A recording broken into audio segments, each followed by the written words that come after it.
Hi hello welcome to one TV ET. Nag Ashwin తీసిన కల్కి cinema Mahabharatam touch చేసి వదిలాడు. అయితే ఇన్నాళ్ళుగా మహాభారతం తీయాలని రాజమౌళి చెబుతున్నాడు. తన డ్రీమ్ ప్రాజెక్ట్ అదని కూడా అన్నాడు. బాహుబలి టైంలో మహాభారతం తెరకెక్కించాలి ఉందని, అయితే దానికి మరో 10 ఏళ్లు టైం పడుతుందని అన్నాడు.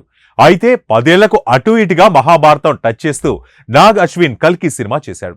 కల్కిలో మహాభారతం ఎపిసోడ్ కేవలం 20 నిమిషాల షాటే ఉన్న థియేటర్లో ఉన్న ఆడియన్స్ అందరికీ గూస్ బంప్స్ తెప్పించేలా చేశాయి. ఇక రాజమౌళి మొత్తం మహాభారతం సినిమా చేస్తే మాత్రం పీక్స్ లో ఉంటుందని చెప్పొచ్చు. అయితే రాజమౌళి మహాభారతంలో కాస్టింగ్ పెద్ద సమస్యగా మారే ఛాన్స్ ఉంటుంది.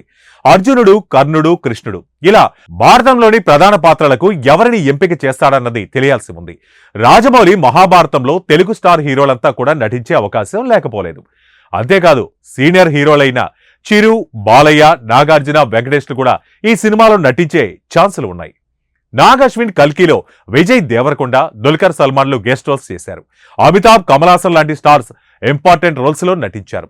రాజమౌళి మహాభారతం తీస్తే మొత్తం టాలీవుడ్ ఇండస్ట్రీ అంతా సపోర్ట్ చేసే ఛాన్స్ ఉందని చెప్పొచ్చు. రాజమౌళి కాబట్టి ప్రతి హీరో తమ పాత్ర వరకైనా బెస్ట్ గా చూపించే అవకాశం ఉంటుందని ఒప్పుకుంటున్నారు.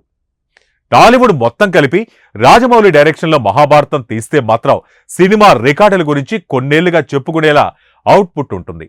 తెలుగు తెర మీద ఇప్పుడు కాదు, బ్లాక్ అండ్ వైట్ కాలంలోనే పౌరాణిక సినిమాలు వచ్చాయి. మళ్ళీ టాలీవుడ్ అలాంటి కథల వైపు అడుగులు వేస్తుంది. సో ఇది ఒక రకంగా చెప్పాలంటే మంచిదే అని చెప్పొచ్చు.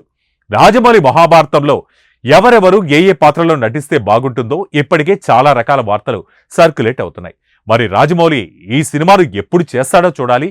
ఎప్పుడు వచ్చినా రాజమౌళి మహాభారతం అంటూ తీస్తే మాత్రం నెవర్ బిఫోర్ అనిపించేలా అద్భుతాన్ని సృష్టిస్తాడని ఆడియన్స్ బలంగా నమ్ముతున్నారు. ఇది ఇవాళ మూవీ అప్డేట్స్. మరిన్ని అప్డేట్స్ తో మళ్ళీ కలుద్దాం. Until then keep watching one TV.